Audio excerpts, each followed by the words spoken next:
Менин суроом мындай: пропорционалдык система деген эмне? Менің бышкага суроом пропорционалдык система деген эмне? Пропорционалдык система бул партиялар аркылуу жогорку кеңештин депутаттарын шайлоо.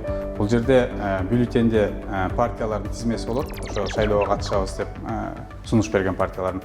Анын ичинен 54 талапкерге номерлер болот. 1-ден 54-кө чейин. Ошол талапкерлерди тандаш керек. Ошондо эки жолу баягы галочка коюлат да.